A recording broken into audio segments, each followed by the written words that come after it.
Hello दोस्तों, स्वागत है आप सभी का डीपीआर क्लासेस में। आज के इस वीडियो में हम भारतीय राजनीति इंडियन पॉलिटी के एक अत्यंत महत्वपूर्ण अभ्यास राष्ट्रपति द प्रेसिडेंट पर विस्तार से चर्चा करेंगे। भारतीय संविधान के भाग 5 में आर्टिकल 52 से 78 तक संघ की कार्यपालिका का वर्णन है, जिसमें राष्ट्रपति की भूमिका सर्वोपरि है। वह न केवल भारत के प्रथम नागरिक हैं, बल्कि राष्ट्र की एकता और अखंडता के प्रतीक भी हैं। आज की क्लास में हम उनके निर्वाचन की प्रक्रिया, योग्यताएं, महाभियोग, इम्पीचमेंट और उनकी शक्तियों जैसे वीटो और अध्यादेश को बारीकी से समझेंगे। क्लास के अंत में हमने 10 विशेष बहुविकल्पी प्रश्न एमसीक्यूज रखे हैं, जो सीधे तौर पर पिछली परीक्षाओं के पैटर्न पर आधारित हैं। इन प्रश्नों के माध्यम से हम जानेंगे कि कैसे अनुच्छेद 123 से अध्यादेश ऑर्डिनेंस पर सवाल घुमाकर पूछे जाते हैं। निर्वाचक मंडल इलेक्टोरल कॉलेज में कौन से सदस्य शामिल नहीं होते, जहां अक्सर छात्र गलती करते हैं, और महाभियोग इम्पीचमेंट की प्रक्रिया में किस प्रकार के विशेष बहुमत की आवश्यकता होती है। इन एमसीक्यूज को हल करने से न केवल आपकी कंसेप्ट क्लैरिटी बढ़ेगी, बल्कि आपकी स्पीड और एक्यूरेसी में भी सुधार होगा। तो चलिए पहले कंसेप्ट को समझते हैं, ताकि आप अंत में सभी 10 प्रश्नों का सही उत्तर दे सकें। तो चलिए स्टार्ट करते हैं।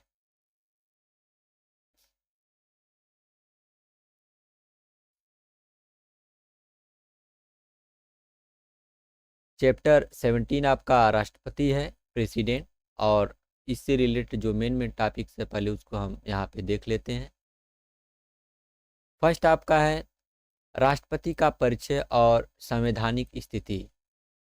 राष्ट्रपति का निर्वाचन, निर्वाचक मंडल, निर्वाचन की विधि, आनुपातिक प्रतिनिधित्व, अहर्ताएं, क्वालिफिकेशन और शपथ, राष्ट्रपति की पदावधि और रिक्तता,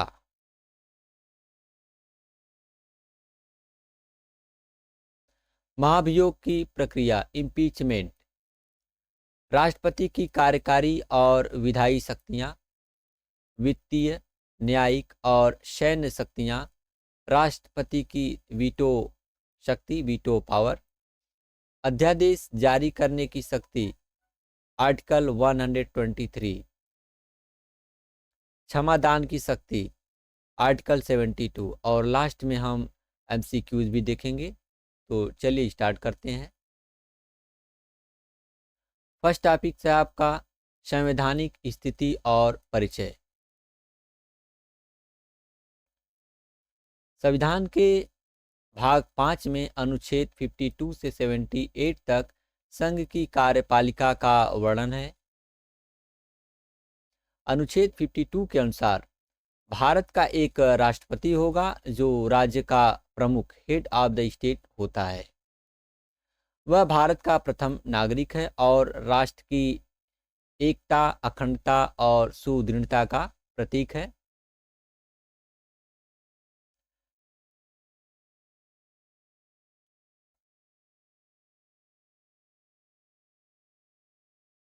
संघ की कार्यपालिका में राष्ट्रपति, उपराष्ट्रपति, प्रधानमंत्री, मंत्रिपरिषद और महान्यायवादी शामिल होते हैं।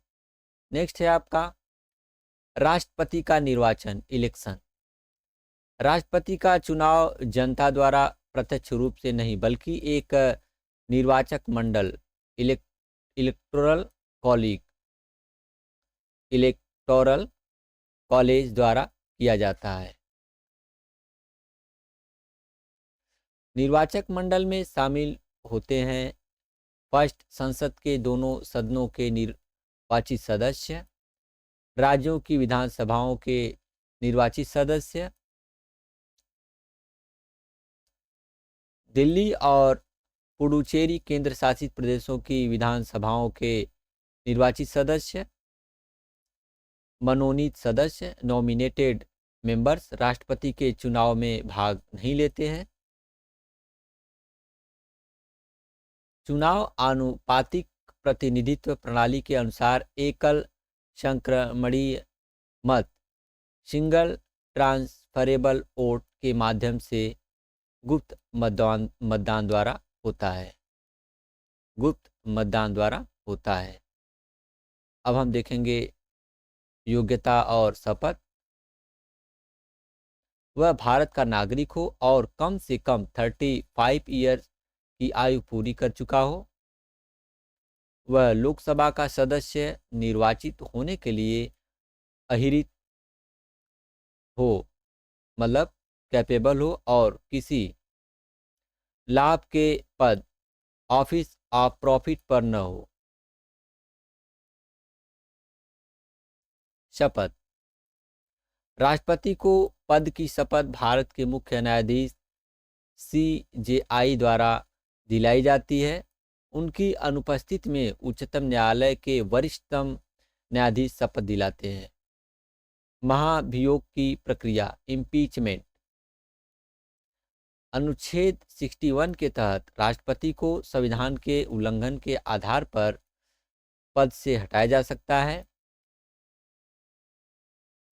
महाभियोग के आरोप संसद के किसी भी सदन, लोकसभा या राज्यसभा में लगाए जा सकते हैं।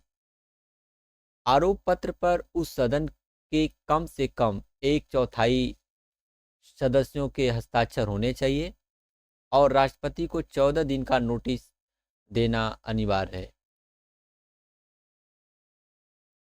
महाभियोग प्रस्ताव सदन की कुल सदस्यता के 2/3 बहुमत स्पेशल मेजॉरिटी से पारित होना चाहिए। विशेष ध्यान दें, संसद के मनोनीत सदस्य महाभियोग में भाग लेते हैं जबकि विधानसभाओं के सदस्य भाग नहीं लेते। अब हम देखेंगे राष्ट्रपति की शक्तियां और कार्य। कार्यकारी शक्तियां। सभी शासन संबंधी कार्य राष्ट्रपति के नाम पर होते हैं। वह प्रधानमंत्री, मंत्रियों, महान्यायवादी, CAG और राज्यपालों की नियुक्ति करता है। विधायी शक्तियां। वह संसद की बैठक बुला सकता है, लोकसभा को भंग कर सकता है और प्रत्येक आम चुनाव के बाद संसद को संबोधित करता है। न्यायिक शक्तियां। उच्चतम और उच्च न्यायालयों के न्यायाधीशों की नियुक्तियां अनुच्छेद 143 के तहत सुप्रीम कोर्ट के सलाह लेने की शक्ति। सुप्रीम कोर्ट से सलाह लेने की शक्ति। सैन्य शक्तियां। वह तीनों सेनाओं, थल, जल और वायु का सर्वोच्च सेनापति होता है। वह युद्ध और शांति की घोषणा करता है। नेक्स्ट है आपका वीटो शक्ति, वीटो पावर। अत्यधिक वीटो, एब्सोल्यूट वीटो। विधेयक पर अपनी अनुमति को सुरक्षित रखना मीन्स रोक देना। निलंबनकारी वीटो, सस्पेंसिव वीटो। विधेयक को संसद के पास पुनर्विचार के लिए भेजना, धन विधेयक पर लागू नहीं।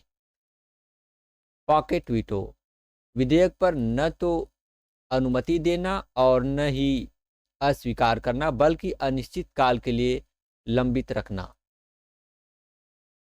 नेक्स्ट है आपका अध्यादेश और क्षमादान, आर्टिकल 123 अंडर 72।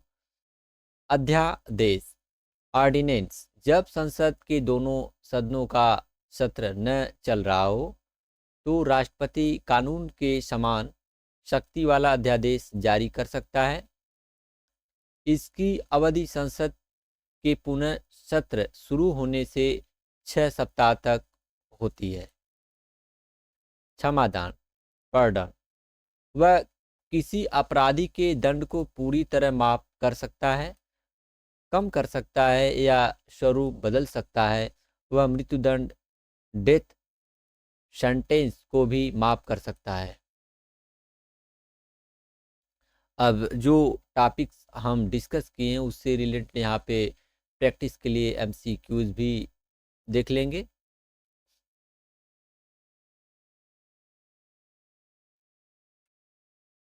क्वेश्चन फर्स्ट है, भारत के राष्ट्रपति के निर्वाचक मंडल में कौन शामिल नहीं होता है? कौन शामिल नहीं होता है?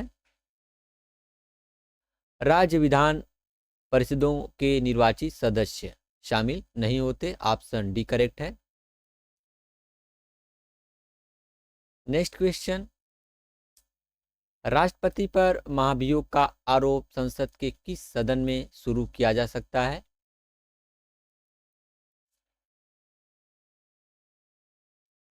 संसद का कोई भी सदन हो। ऑप्शन सी करेक्ट है आपका। नेक्स्ट है, राष्ट्रपति पद के लिए न्यूनतम आयु सीमा क्या निर्धारित है? 35 ईयर। ऑप्शन सी करेक्ट है आपका।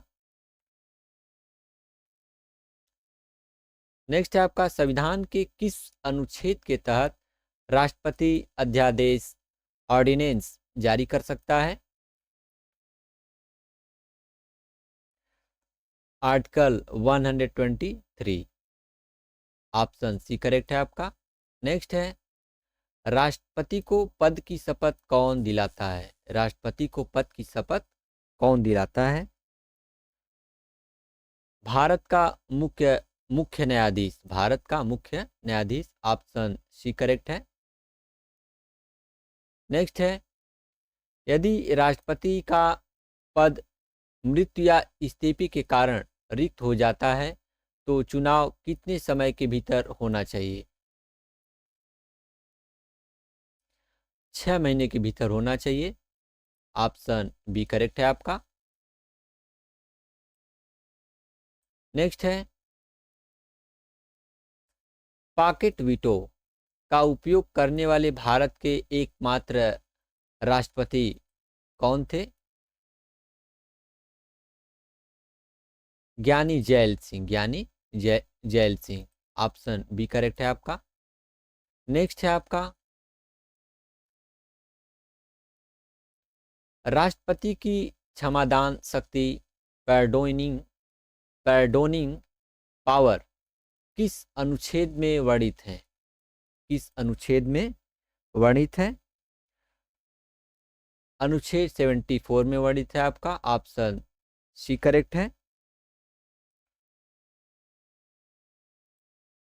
नेक्स्ट क्वेश्चन, महाभियोग प्रस्ताव पारित करने के लिए संसद में किस प्रकार के बहुमत की आवश्यकता होती है? किस प्रकार की बहुमत की आवश्यकता होती है? सदन की कुल सदस्यता का 2/3 बहुमत।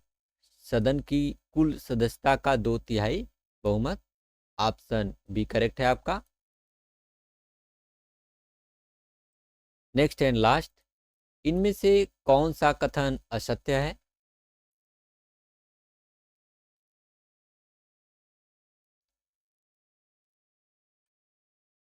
निर्वाचित और मनोनीत दोनों सदस्य राष्ट्रपति चुनाव में वोट देते हैं, जो कि असत्य है। ऑप्शन सी करेक्ट है आपका।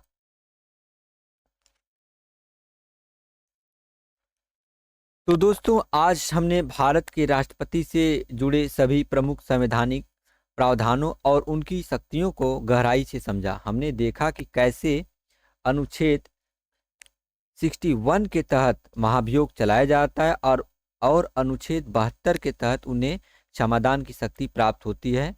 अभ्यास के लिए हमने कुछ महत्वपूर्ण बहुविकल्पी प्रश्न भी हल किए जो अक्सर परीक्षाओं में पूछे जाते हैं।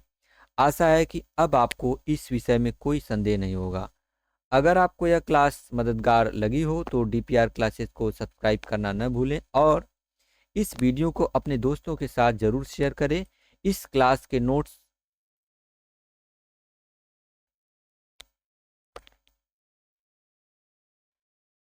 भी बनाते रहिए। अगली क्लास में हम उपराष्ट्रपति के विषय पर चर्चा करेंगे। तब तक के लिए पढ़ते रहिए और सुरक्षित रहिए। धन्यवाद।